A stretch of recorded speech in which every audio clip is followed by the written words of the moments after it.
Well, I'd like to welcome you all, ladies and gentlemen, to the Austrian Scholars Conference of 2009. Year in and year out, this conference has been responsible for much of the new and path-breaking scholarship in the Austrian tradition. This year, we have an overwhelming outpouring of papers and number of participants. Indeed, it sets a new record. Most importantly, this conference provides a scholarly and social infrastructure for sharing ideas and literature. It functions as a proxy academic community for those of us who labor in philosophical and ideological isolation for a good part of the year. Perhaps the flood tide of newfound interest should not surprise us. The Austrian school is in the news as never before. In fact, the new issue of Barron's, published today, features an article entitled, "Ignoring the Austrians Got Us Into This Mess," quote, unquote. Last week, I spoke on the global recession on a panel that included the Vice President of the Federal Reserve Bank of Philadelphia, and the story was picked up by NBC News. The New York Times has an Austrian work on its bestseller list. Human Action and Man, Economy, and State are selling as never before. Rothbard's works on banking theory and the Great Depression are being devoured by a new generation. The Mises Institute has prepared the groundwork for this gratifying outpouring of media attention by bringing to print some 200 books in the last 24 months. These volumes cover every aspect of economic science and the history of ideas. With regard to the status of economic theory, we live in fundamentally changed times. For many years, we heard that the Austrians don't have much to contribute to the contemporary economic conversation. That interest in the Austrian school is merely antiquarian. We've been told that Keynesianism is dead and that socialism along with it. We've also been told that the only proper attitude of a modern economist is one of vague eclecticism, with no fixed theoretical commitments. Economists now identify themselves as technical problem solvers who formulate models and choose data as the situation warrants. This was supposed to be the new mainstream. But now here we are in 2009, and there seems to be only two ways of thinking about remedying the current crisis. The old and discredited Keynesian way of effectively nationalizing the financial sector while creating money and spending it like a drunken sailor on shore leave. Or the Austrian way, which is based on a profound and realistic theoretical understanding that the market economy is capable of correcting the maladjustments and unemployment created by government-induced crises and depressions. This is our hour. This is our time. This is the moment we have all prepared for. The world is listening to what we have to say. We must say it in every possible venue and at every opportunity. We must not let this moment slip away. Mises used to say that what is really at stake in the struggle over economic theory is the fate of civilization itself. I think that all of us in this room, if we hadn't known before what he meant, now share in that sense of gravity and responsibility. In the frenzy of the present moment of the financial and economic crises, we must not give up our commitment to science and pure research. At the same time, we must not turn away from our obligations as public intellectuals, nor yield in our core radicalism. It is this that led the school to so courageously resist the political onslaught of the 20th century, rejecting every manner of statism available. There is a link between bad method, the denial of economic law, and dangerous politics. This is illustrated by contemporary mainstream macroeconomists, positivists and eclectics, one and all, whose sole policy response to the current economic mess is spend, spend, spend, and when that fails, spend some more. So I give to you the Austrian Scholars Conference of 2009 as neither a beginning nor an end, but as a great leap forward in the ongoing quest to fulfill the promise of our tradition and to renew our passion to make a difference in a world that is crying out for answers. So welcome to the conference.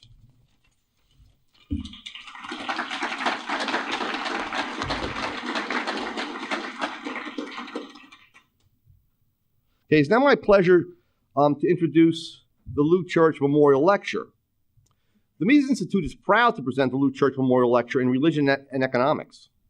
Made possible by the Lou Church Educational Foundation, Dr. Robert D. Hemholt, Chairman, This annual lecture seeks to honor the late Lou Church, a Florida businessman and advocate of liberty, and the ideas to which he was dedicated.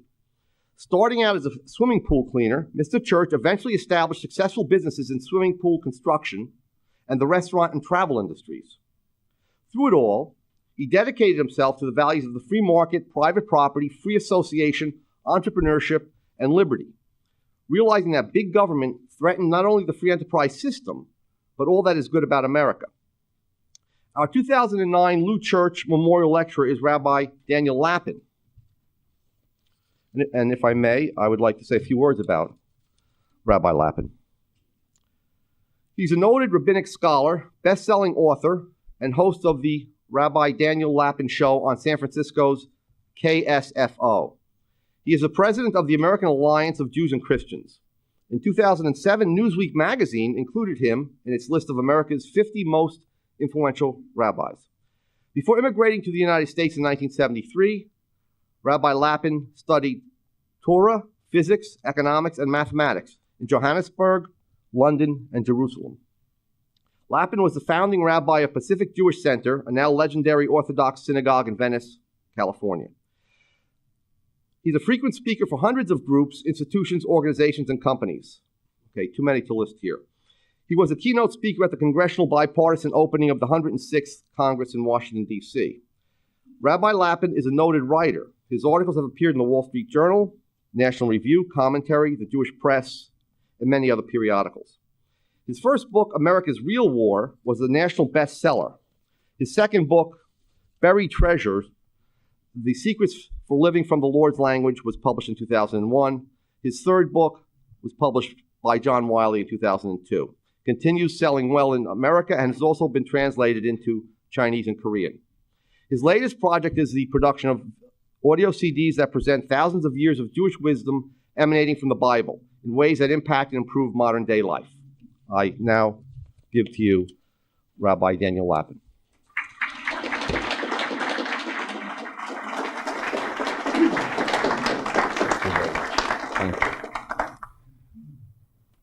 Thank you very much indeed. Appreciate the introduction.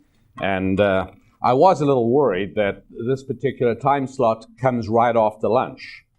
And I had the vision of people sitting back for a post-lunch rest.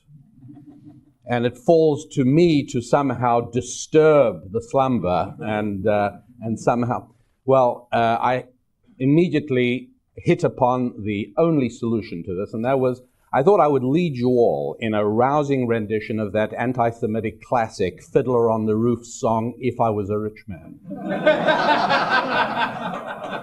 And anti-Semitic, of course, simply because there's no Jew on earth who would sing a song, If I Was a Rich Man. I don't know about you, but we sing When I Am a Rich Man. But apparently the enthusiasm everybody has for the work of the Institute will make that painful song completely unnecessary. Still, I thank you all very much indeed for this opportunity and for this honor. And if I can also thank those, many of whom are, or some of whom at least I should say, are responsible for me being here, but more importantly, people from whom I've learned an enormous amount. And Lou Rockwell, of course, tops the list. I really appreciate the opportunity to be here. And also, all I've learned from you, Lou, over the years. Appreciate that. Walter Block, there he is. So much, learned so much from Walter, and he's done so much for me, so thank you very much indeed as well. Really appreciate that. Kurt Doolittle, is he here? Kurt make it? Kurt doesn't seem to be here, but he's somebody in that category. Sam Silver from Atlanta, who really was one of the first to expose me to the interface between religion and economics, drove me here from Atlanta this morning. And needless to say, obviously, the spirit of Murray Rothbard hovering palpably in the room, I think. I think Murray used to enjoy being a rabbi to a rabbi. And for my part, of course, I was very happy to sit at his feet and drink of the wisdom, which I did in good measure. So that was always a great pleasure and something that was very comfortable for me. One of the first things I did when Lou extended this invitation, and he didn't give me a lot of time to say yes or no. I mean, I was ready to say yes right away, which I did before I even knew what was entailed. But the first thing I did was I went to see, who are the people who've given this Lou Church Memorial Lecture in the past? And I've got to be honest, I was immediately overwhelmed by an extremely uncomfortable inferiority complex. The list was one after the other, prominent economists, people who have published, in some cases, dozens of books. And I thought I was going to have to come here with a paper bag over my head somehow and just do my thing. But, then I thought about it, and I thought, it's the Lou Church Memorial Lecture. Lou Church made money. He was a businessman. And so it doesn't matter how many books you've published, it matters how many books you've sold. That's the way I looked at it. And so we're, I may not have published that many books or audio CDs, but we are approaching 250,000 sold in the last few years, 3 or 4 years or so.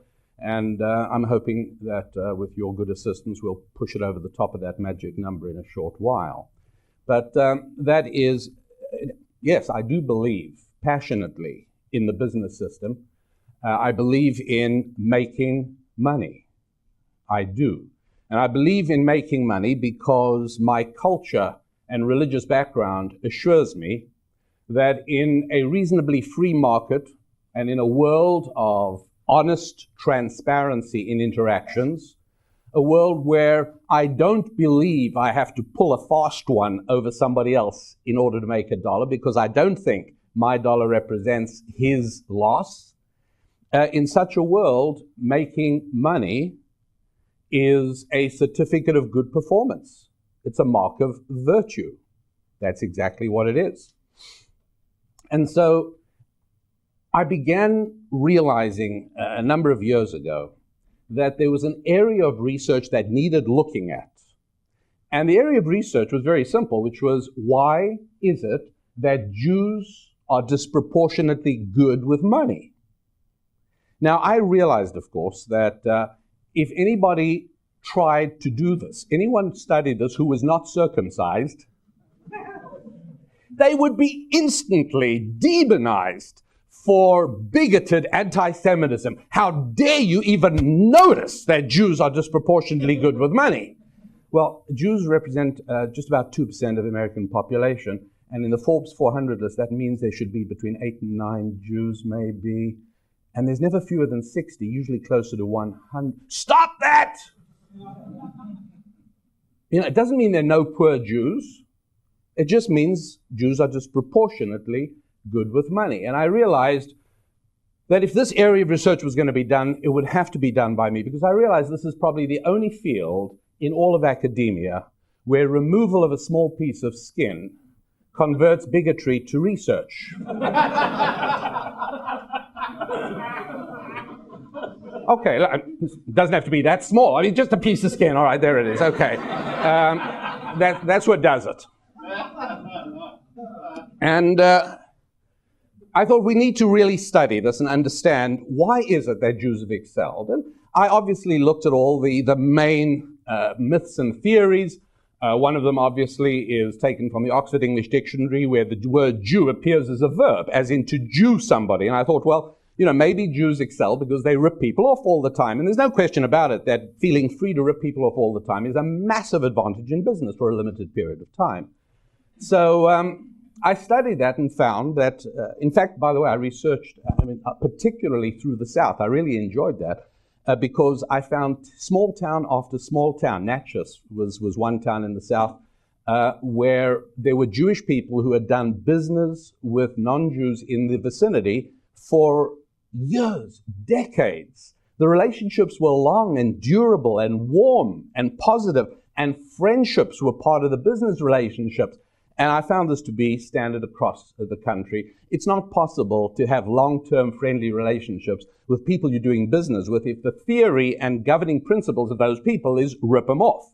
So I had to reject that theory, and there were a number of other such theories. One of them, of course, is the well-known racial theory, that the Cossacks killed off all the poor Jews, leaving the rich ones to pass the money gene down in their sperm. And needless to say, modern medical science has yet failed to identify this mysterious gene. And in any event, if there was such a thing, you wouldn't find the popular phenomenon of usually third or fourth generation of wealthy dynasties frittering it away and somehow or another being populated by scions and heirs with zero economic capacity whatsoever. So the notion that somehow rich Jews were managed to save themselves and pass this on, that just made absolutely no sense. And neither did any of the other theories, leaving only one explanation for why it is that Jews are disproportionately good with money. The primary main explanation has to do with Roger Bannister. Roger Bannister was the first human being in history to run a mile in under 4 minutes in the year. You're good. You are good. Have you noticed that? People who are into economics are into reality. They're people who know things. How many? Now, I mean, most you go to a college audience. Nobody knows. May 1954. Anyway, there it is. May 1954. Does the mile in 4 minutes. Anybody know how many people ran the mile in 4 minutes the next year? Approximately 1, 10, 100. How many? Yeah, actually a few dozen. And how about in the last 5 years? Hundreds, right? Thousands probably. I don't know the exact number, but it's limitless. Well, if it's so easy to run a mile in 4 minutes, that thousands of people have done it since May 1954, how come nobody did it in January 1954 and they could have got all the fame and fortune? It's one very simple thing. It's the same reason that last year hundreds of people went up Everest, but when Edmund Hillary and Sherpa Tenzing Norgay did it a year earlier in 1953, it was astounding. Now, I'm not saying I could do it, and I couldn't run a mile in 4 minutes either, but it's totally doable. You know why? Because we now know that it can be done. That makes all the difference, because we are predominantly spiritual creatures with a physical outfit. We are not physical creatures with a spiritual dimension. We are not people with a soul. We are souls with a body. That's how important your mental state is. That's how important it is in health. When people speak about holistic health, we're talking about the ability of the mind to impact the body. Lewis Thomas writes engagingly about the ability of the human mind to get rid of warts using placebos. It's astonishing. We can do anything with our minds as long as we believe in it. You've got to believe it can be done. You've got to believe it's worth doing. And ladies and gentlemen, the single most important reason why Jews have excelled in business over the years is because they have believed implicitly, without a shadow of a doubt, that making money is in and of itself a good thing. That when you make money, you are de facto doing something good. You do not have to give it away afterwards in order to validate your virtue. You don't have to be the modern equivalent of the ancient pirate who raped and plundered all his life and then built a palace and a church for the bishop in order to acquire legitimacy and respectability and prestige in the community. Not like that at all. If you became wealthy and were not a charitable person, you've still done good. It's reprehensible, but you've certainly still done good. And so, for Jews, it's a perfectly natural phenomenon. By the way, I wish what I was saying were true. For all Jews. But, I can't mislead you without stating clearly that, unfortunately, somewhere between 60 and 75% of the people who identify as Jews in the United States of America would happily stone me for almost everything I am saying today, because they don't believe it. That's one of the reasons that you do not find quite the same level of Jewish entrepreneurship in the community that you used to find a few generations ago. So there have been serious and tragic changes, and I'll probably have a minute or two to sort of explain how and why that has come about. But something, if you think about the generation of Jews that came over and were peddlers, my grandfather, a peddler, in Judaism, an honorable calling, traveled from town to town, welcomed wherever he went. Now, today, most people think, peddler, you're going to knock on somebody's door, you're bothering them, you're disturbing them. That's not what used to happen to Grandpa Lapin. They used to like it when he used to knock on the door. So I will give you through a Jewish lens what life was like for Grandpa Lapin, and I'll save all the disappointments, and I'm going to compress a long and grueling day into the next 60 seconds. But Grandpa Lapin would knock on the door of a house, and the lady would come to the door and he'd say, "Hi, do you have anything here you don't need?" And she'd say, "Well, we've got a sort of table. We've replaced our dining room table. We've got an old table downstairs. We're getting rid of that." He says, "Really, how are you getting rid of it?" She says, "The city's coming by to pick it up on Wednesday." He says, "Do they do it for free?" She says, "No, of course not. They're going to charge $5. He says, "I'll tell you what, you help me load it on my wagon or my truck here, and I'll give you $5. She says, "Well, that's a deal." They load it up on the wagon, and Grandpa Lapin trundles off with their table. At this point, if we did a quick financial statement on this family, they are better off by how much? $10. Okay. On most campuses, they say $5. And so this is fun. So Grandpa Lapin stops at the hardware store, spends $1 and some paint and a few nails, knocks on the next house. Again, I'm leaving out all the people that weren't home and the people who didn't want anything. We're just moving along quickly here. Knocks on the next house. Hey, anybody here want a table? And the woman says, "Well, just a moment. My daughter's getting married in 2 weeks' time. Agatha?" Agatha comes running up. She says, "Do you need a table?" She says, "Well, we're actually going to buy a table at Ethan Allen." My Grandpa Lapin says, "How much are you going to pay for it?" She says, $20. He says, "Well, I got one on my wagon you can have for $10. Now, mind you, it had some scratches and one leg was loose, but I put some nails in, gave it a new coat of paint. She says, "Let me take a look at it." She comes out and takes a look. She says, "Yeah, this will do for a starter table." And they carry the table in and they give Grandpa Lapin $10. Now, how much better off does the financial statement of the second family show they are? Also $10. So now we're better off on aggregate. The village is better off by $20. Well, no, you forgot the dollar in the till of the hardware store. And you've also forgotten the arbitrage. How much has Grandpa Lapin got in his pocket? $4.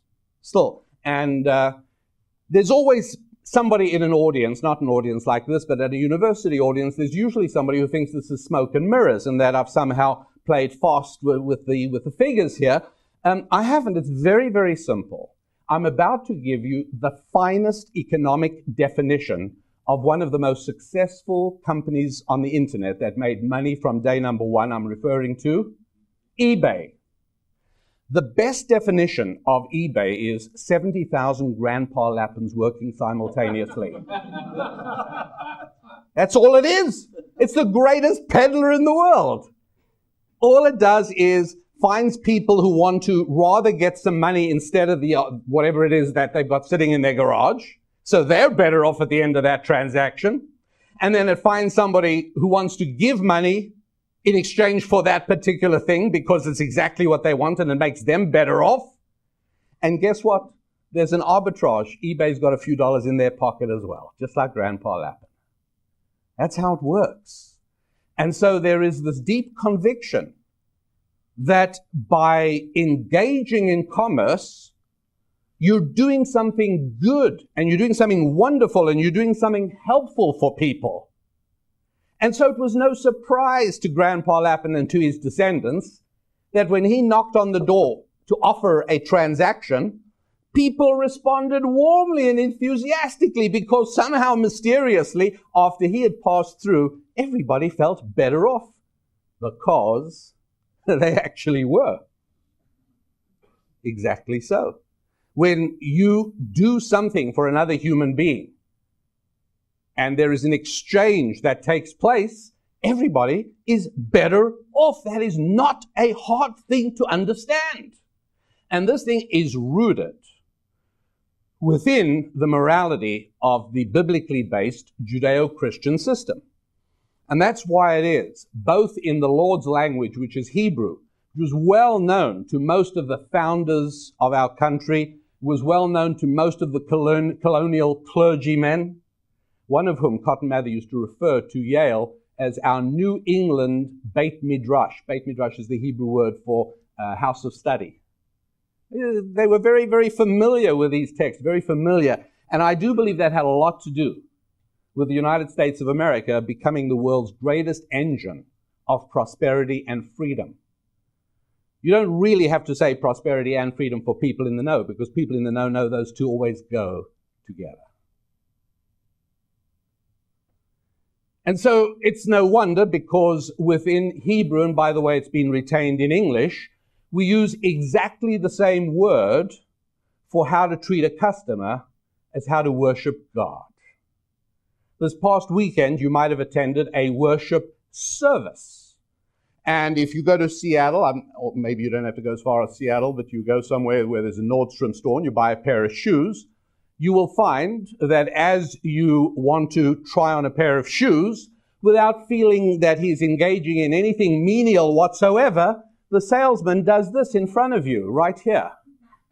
And he's down on his knees changing your shoe.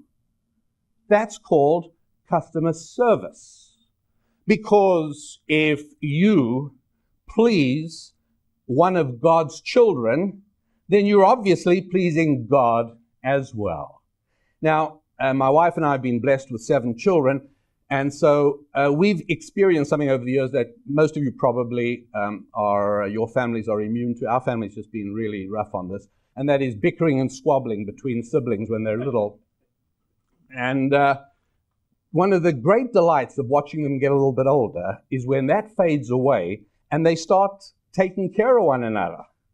And it's hard to measure the joy as a parent when you see your children relating to one another with closeness and compassion and consideration. It's wonderful. And so for me, it's no mystery that in the same way that as a father, I'm thrilled when all my kids take care of one another, that our Father in heaven should be thrilled and delighted and get a great big smile on his face when he sees somebody take care of a customer in a store. Well, yeah, that makes sense. And somebody might say, well, he's doing it for profit. Again, in the culture of the Torah, actions trump intent. Our belief is that only the good Lord himself knows what lies inside the hearts of men. How can I possibly attribute a motive to you when I barely know why I do things myself sometimes?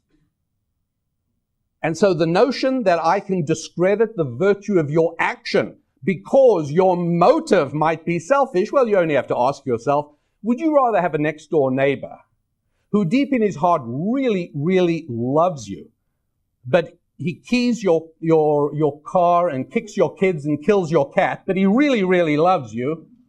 Or would you like a next-door neighbor who deep in his heart's not really sure how he feels about Jews or Southerners or academics or whatever you are, but my goodness, for the last 15 years, what a great neighbor you got. What would you rather have? Actions trump intentions. And so if somebody is taking care of you in the store, and yes, he's hoping to get a tip, he's hoping to make a profit or whatever it is, what's that got to do with anything? The action is taking care of another one of God's children. And so we've got to understand that what's going on is a recognition that the process of economic interaction is deeply linked to the process of relationships between human beings. And our understanding there is that we live in a world that somehow or another appears to have been created somehow for the purpose of bonding and connection. The good Lord creates a world with about 110 elements. Well, a little more than that as of last weekend. They keep cropping up. But basically, 110 elements. And you look around you today, and I would bet that there is probably not a single element that has played a useful part in your life today or yesterday. Anything that's played a useful part in your life has always been a mixture of elements, a bonding of elements. The very air you breathe is oxygen and nitrogen. The water we drink is hydrogen and oxygen. Iron is an element, but it's not good for much more than making cast iron lawn ornaments. If you want to build a machine, you need steel. Steel is a big, complicated compound. It's a mixture of everything. And so we go all the way to something as simple as salt. Salt was something that played a role in the sacrifices in the temple. That is why, by the way, that in the Western tradition, this is not true in Africa, it's not true in Asia, but in the Western tradition, we put salt on the table, and this is how it's been since the very beginning of Western thought. Salt on the table, why? Our bodies need all kinds of minerals, but nobody says, excuse me, could you pass the iron filings, please? Your body needs iron. Your body needs potassium. Can anybody see the potassium flakes, please? Could you pass them down to this end of the table? No, because all the minerals you need, you get from the food you eat. And that's true for salt as well. Any doctor will tell you, you don't need to add salt. So why do they put salt on the table? Because there was always this understanding that the table was a miniature altar. It was a place where people got together, not just to feed their bodies, but to also partake of a soul-expanding experience. And if it's going to represent the old altar in the temple, then it needs salt as well, and that's what they did. But why did salt play a role in it? What's the point of salt? Well, salt is a perfect example of God's blueprint of connectivity, where you can take two toxic substances like sodium and chlorine, each on its own, a real problem. I mean, you might say, why don't we just put shakers on the table labeled sodium, chlorine? And then you could say, when your chicken soup comes, you could say, pass the chlorine, I'm on a low-sodium diet. The trouble is it would kill you, because chlorine is as toxic as sodium is. But mysteriously, with the alchemy of relationships and the alchemy of bonding, even toxic things become tasty and benevolent. So it is possible to take a toxic thing like a single male, bond him to a single female, and all of a sudden you've created something benevolent, which is why it is that God, during the beginning of Genesis, appears to be a very good-natured deity. I mean, everything's good. Whatever he makes is good. And the very first time he turns grumpy is when he says, not good for what? Not good for man to be alone. Because we're in a world where things depend on bonding and things depend on connectivity. Does God want us to have great sex?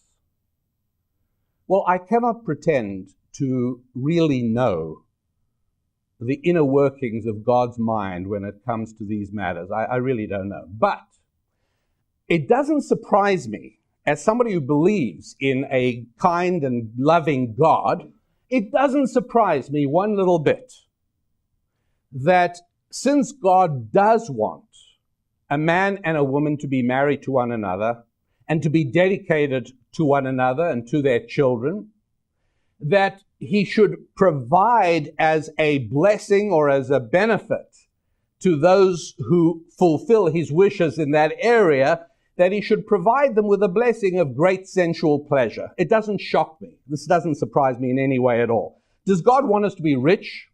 I have the same answer. To tell you the truth, I can't say with any certainty on that subject. However, I do know that God does want us to be obsessively preoccupied with the needs and desires of other people. Whether they're your clients or your customers, whether they're your vendors or your employees, be obsessively preoccupied with the needs of other people. And it shouldn't surprise anybody who believes in a loving deity that the result of that is the great blessing of prosperity and wealth. Surely, the ultimate way to achieve prosperity, become obsessively preoccupied with the needs of other people. Do not insist on making buggy whips while Henry Ford is building a car down the road.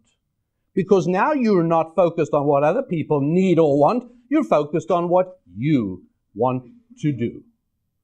And this is, again, one of the principles that has been very helpful to Jews over the years, and that is recognizing that the advice you sometimes get when you're graduating high school, when you're graduating college, or at different stages of your life, people sometimes say to you, the important thing in life is to find a job that you really love. Go and work in an area that you've really got passion for. Wrong. Sounds very nice, but it's wrong. It's wrong because it's selfish. What it's saying is, I want to make a living doing what I like doing. You're missing the point. This isn't about the money. It's about your relationship with other people.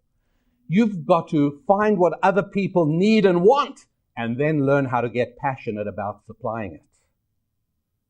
The passion follows what needs doing. You don't need to do what you're already passionate about. For those few lucky people who are able to synthesize from day one, that's a blessing. That's wonderful. For most of the rest of us, prosperity is the result of building relationships first. And that, of course, is the answer to one of the big questions, which is Abraham was a pretty cool guy.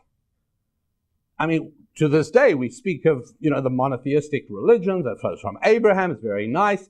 And but how come the children of Israel's just another name for Jacob, Abraham's grandson, but how come the Jewish people or the Israelites, how come they didn't start with Abraham? We could have been the children of Abraham, or we could have been the Abramites. Just a neat name. What's wrong with that? What do we have to be the Israelites for? Well, because God wasn't ready to start a people with Abraham. There was a little bit of a problem there. One of the problems was that Abraham was not able to convey the sense of dedication and obsession with what your brother or sister need to his own children. Isaac and Ishmael had slight misunderstandings along the way. Well, Abraham had, at least one great son, Isaac. Why don't we have the Jewish people starting off with Isaac? No, it didn't work either, because Isaac also had two sons, Jacob and Esau. Slight disagreement there over a transaction, by the way. One of them thought a contract meant a contract, the other didn't. Jacob purchased the birthright solemnly by means of a contract for the payment of some food. And later on, Esau said, I didn't know you meant it for real. Well, pal, that's what a contract means.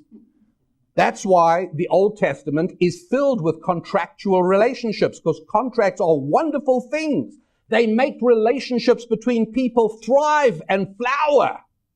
They're good things. Didn't work with Isaac. Now we come to Jacob, whose other name was Israel. Now Jacob has 12 sons, one of whom is Joseph. Joseph upsets his brothers for a variety of reasons, and the brothers gather to kill him. And they're about to slaughter him when main son, Judah, after whom the word Judaism comes, Judah makes this profound statement. He gathers the men around and he says to his brothers, hey, wait a sec, we're just about to kill Joseph, but help me understand this again. How do you make a buck from killing your brother? In Hebrew, where's the profit? Meaning monetary profit in killing our brother. So all the brothers surround saying, well, let's see, who can we get to pay us for the carcass? No, I guess nobody will do that. Wait a second, I got it. Instead of killing him, why didn't we sell him? Oh, yeah, that's how you make a profit off your brother. So they sell him, and everybody's happy. Except Joseph, of course. As time goes by, Joseph becomes ruler of Egypt. The brothers come down in a famine to buy bread. They don't know who this guy is. And he recognizes them, gives them all the bread they want, and then instructs his officers to do what? Some of you may remember, put the money back in the bag. The brothers that night arrive in a hotel. They open their bag to see they got enough food to take home to dad. And everyone sees his money on the top of the bag. Total terror. We're being set up. They're going to accuse us of theft. The brothers didn't get the message. You know what the message is? It's not about the money, idiots. It's about the relationship. We've got to fix you guys up. You thought relationships are there to be squandered in the name of profit. And you don't understand. It's the other way around. Relationships produce profit. And so we're going to have to show you it's not about the money, it's about the relationships. And it's not until the brothers catch on to that we're able to actually reach the point where Jacob is finally able to come to Egypt and be reconciled with all his sons and to give a blessing to his grandsons. And there begins the children of Israel. And that's exactly how it worked back then. Because relationships depend on the uniqueness of every human being. Do you understand what I'm saying? I mean, if you've got a friend is really nice. You have a friend, and if nothing else, you can tell that friend a joke, because it's just fun to tell people jokes. That's all there is to it, particularly if they laugh. But if all of us were identical, and your friend is identical to you, that means we're just clones of one another. As soon as you tell him a joke, his answer is, hey, stop, I've already heard that one, I know it. In fact, I was going to tell it to you. Oh, okay. How about this one? No, that one also. I'm the same as you, remember? Not only could there be no joke telling among people who are not unique, there would also be no trading. There can be no commerce among people who are identical to one another. If people are not unique, no trading, no telling jokes. It is only through our uniqueness, it is only because I would rather have a pair of sneakers with a red light in the heel that flashes when I walk than $20. And if you're the shoe store in the mall, you'd rather have $20 than your inventory of a pair of sneakers with a red flashing light. But if we were identical, and that's one of the reasons you never see dogs trading with one another. No dog says, well, I see we both want this bone. Tell you what, why don't you take the bone now, and then you can do something else for me tomorrow? No, because we're dogs. We both want the bone now. It's all we see. The world is just one big bone taking up our total eyeballs. That's all there is. It is precisely the uniqueness that makes it possible. The uniqueness is what? Well, that's what being created in God's image actually means.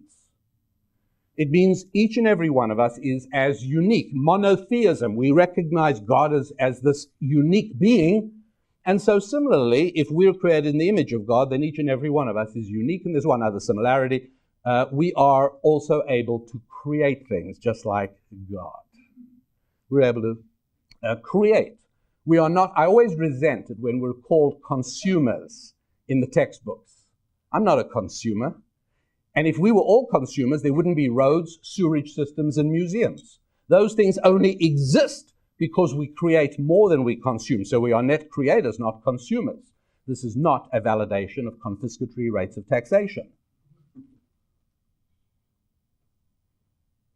And so we find invariably, in societies that are capable of building and creating wealth, those societies also are committed to the idea of the uniqueness of the human being. By the way, another way of saying the uniqueness of the human being is freedom. The freedom to each and everybody to be unique, to be your own person, with your own desires and drives and goals. Conversely, those societies that are incapable of creating wealth, the socialist model, invariably insist that all human beings are the same. Have you ever seen what government housing looks like? Whether it's in Moscow or Chicago makes absolutely no difference.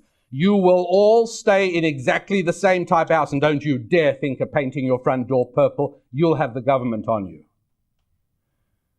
Have you noticed that folks who subscribe to the worldview of zero wealth creation, but just moving wealth around, they like public transport. They hate the motor car.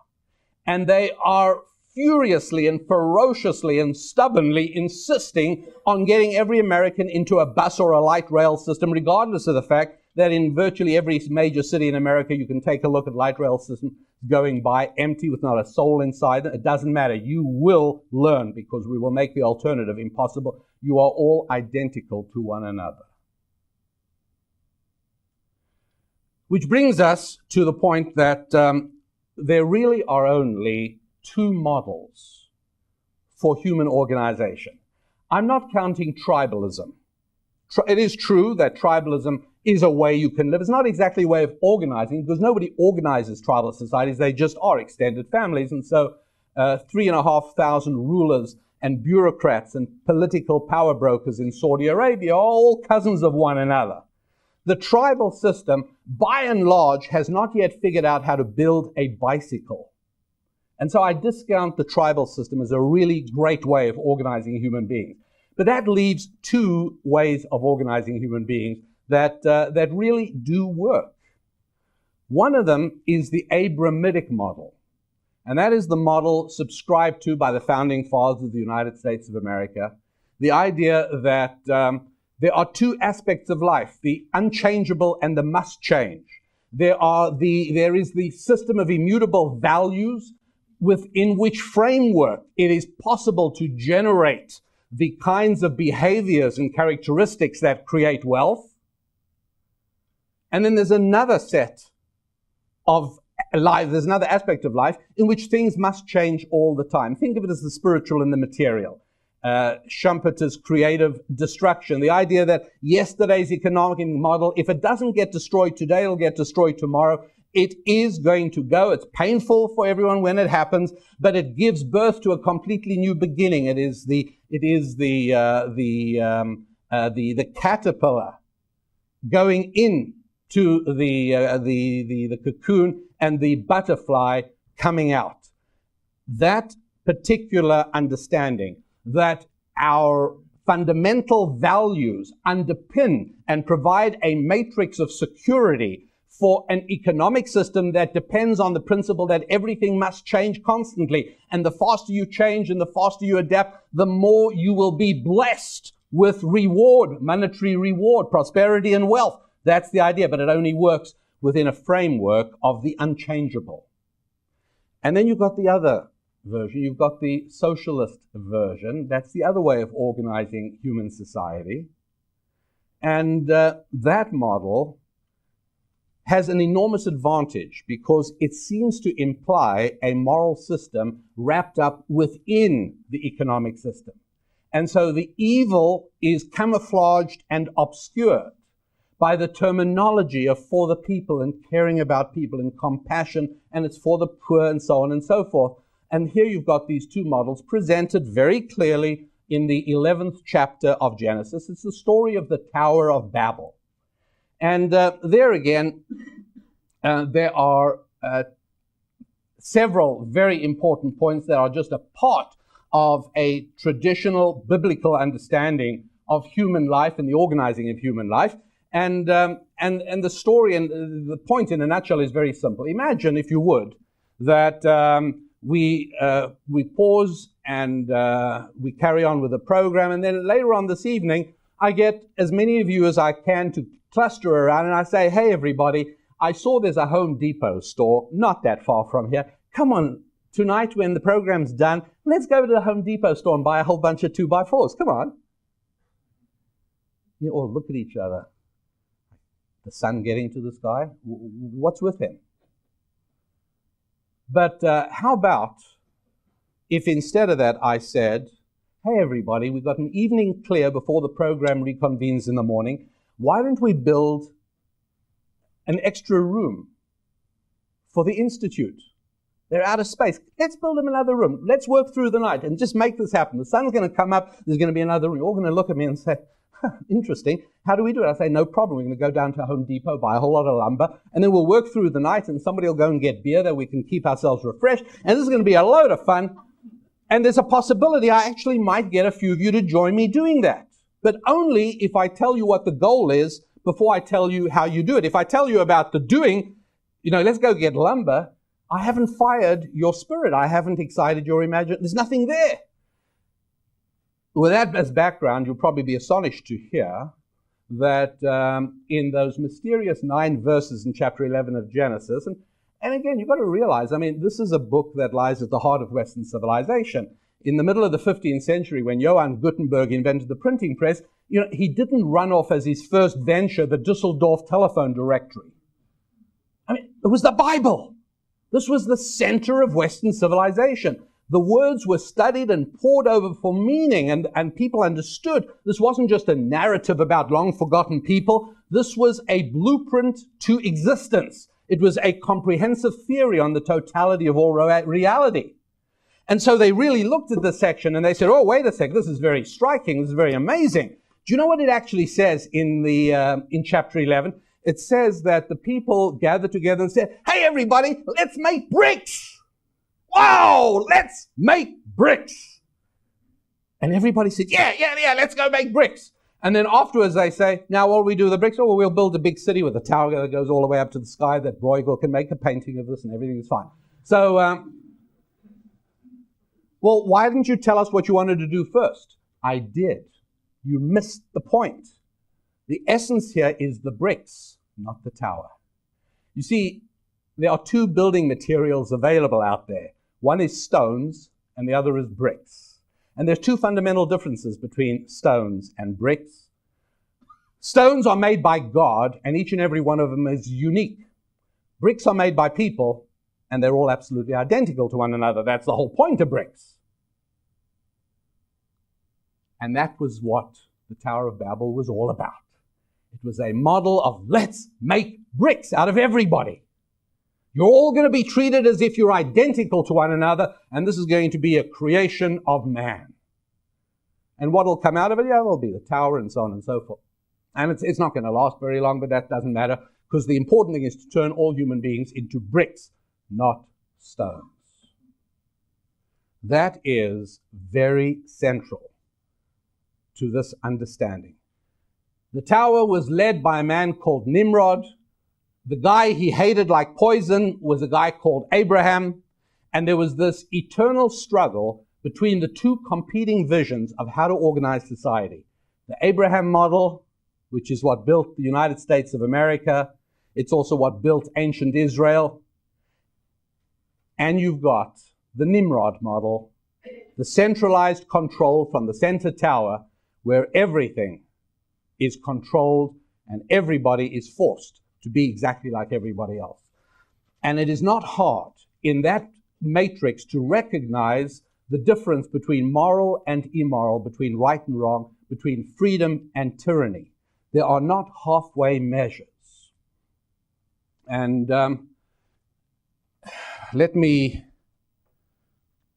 do something at this point that I enjoy doing, because one of the key things about the Abrahamic model is that it is based on giving.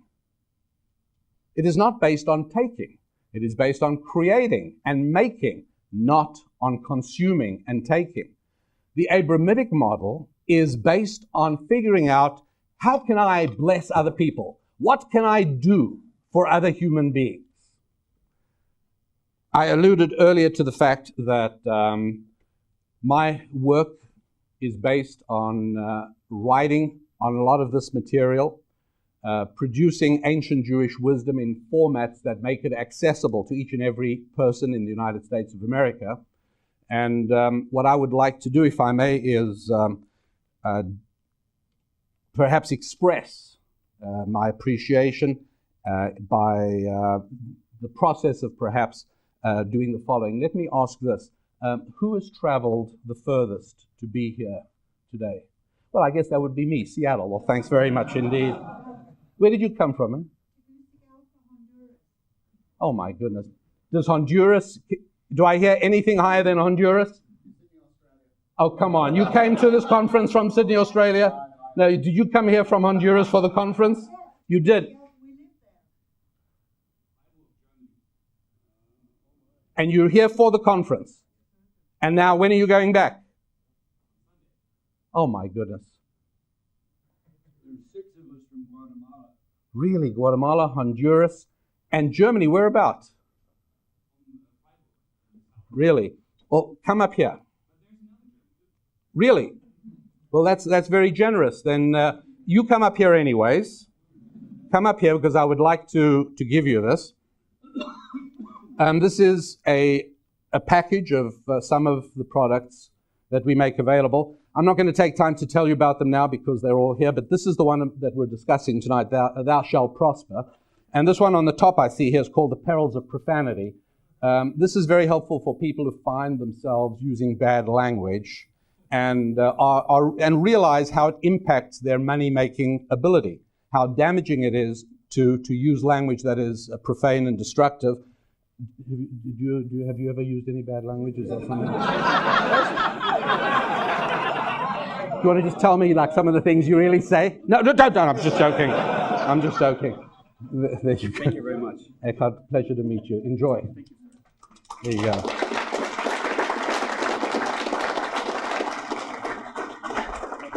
And so, what we see are two fundamental models, an Abram model and a Nimrod model. And what we see is a Nimrod model is based on taking from people, treating them as disposable, nothing but bricks. An Abraham model that recognizes the creative power of every single individual human being.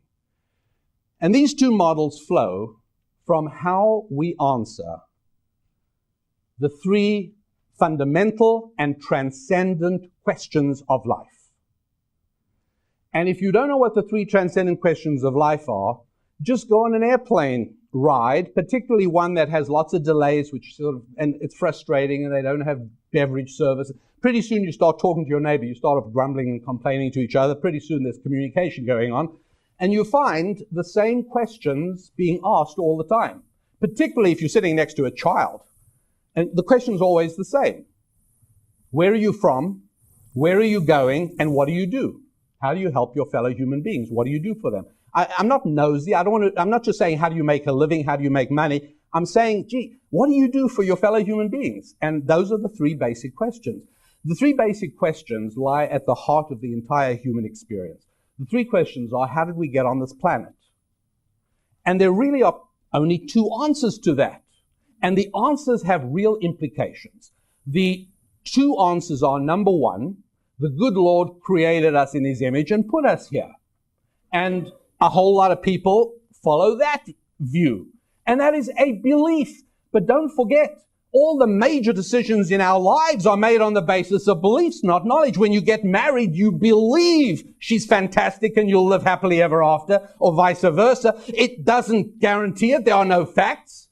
What's more, statistics, I hate that phrase. All right, well, people know, I think, that folks who try and obtain all the facts by living together before marriage, which seems to make all the sense in the world. Would you buy a car without driving it around the block, they say? But paradoxically, the marriage statistics for folks who actually try and get all the facts are not good, because there's certain major actions in life we do on the basis of belief, and it works better that way. You invest on belief. You due diligence, you find out everything you can, but if you actually had all the facts, there wouldn't be any profit left. That's how the market works. It's belief. And so people either believe that humans are on this planet because the good Lord created us in his image, with each and every one of us with a capacity to create and with a capacity to be unique, and he put us here. The only other way I'm aware of answering that question is that by a lengthy process of unaided materialistic evolution, primitive protoplasm turned into Bach and Beethoven. Oh, don't laugh. It's really rude to laugh at people's religions. So, do you know the third way? The only third way I know is little green men in spaceships came and put us here, but that only postpones the question, doesn't it? Where did they come from? So that doesn't really help. And so it is with the question of where we're going to end up and the question of what we're doing over here. But this fundamental question of, are we here by a process that renders us nothing but sophisticated animals, or are we here as unique beings touched by the finger of God? It's very, very important. Because if we are here only as a process of unaided materialistic evolution, then I'm nothing but a primate. I have less hair than many other primates. You didn't have to laugh at that one. I don't have as good eyesight. I can't run as quickly, but I'm basically an animal. I happen to have a brain that other animals don't have the same, but that's all I am. If that's the case, then it is only right and appropriate that I should be taken care of by a zookeeper or a farmer in the Great Beltway. That makes all the sense in the world. Because if I am an animal, and that makes me the same as all my other animals, and that is, a farmer or a zookeeper does exactly what he has to do. If he gives all the cows the same amount of food, comes back a few hours later and finds that one cow has accumulated most of it and all the other cows have nothing left, he'll do what any smart farmer does. He'll redistribute the food. It's the moral right thing to do. And so through this mechanism, it becomes apparent that if indeed our vision is one without any shred of spirit and without a shred of moral foundation, then I would have to conclude that socialism is the default position for good and decent people. Barbarism and maybe tribalism is the default position for people who don't have the act together. But if you strip away the foundations of faith and the belief system by means of which the human being is something unique and wondrous and special, then you also have stripped away the foundations of a system that says freedom is more important than equality. Because for animals, equality is more important than freedom. The two don't go together. And for human beings, freedom trumps equality. That's really what it's all about. And so we ask the question of what's right about the free market economic system. The answer is almost everything. In and of itself, you mustn't make the mistake of thinking that it is a moral system as well. It's an economic system, but it's an economic system that is held up and propped and maintained by the existence of a spiritually based moral system as well. And that is an unbreakable combination. It's one that is endured, and it is one that has created for us all here the greatest model of prosperity and freedom that the world has ever seen in all of our time. Ladies and gentlemen, I thank you all so much for being part of the Mises Institute. I thank you all for being here, and I particularly thank you for the kind reception you've given me this afternoon. I hope that the rest of the program is uplifting and exciting and thrilling and inspiring and helps us all spread the message of freedom across the United States in perhaps its greatest hour of need for that in our lifetimes. Thank you.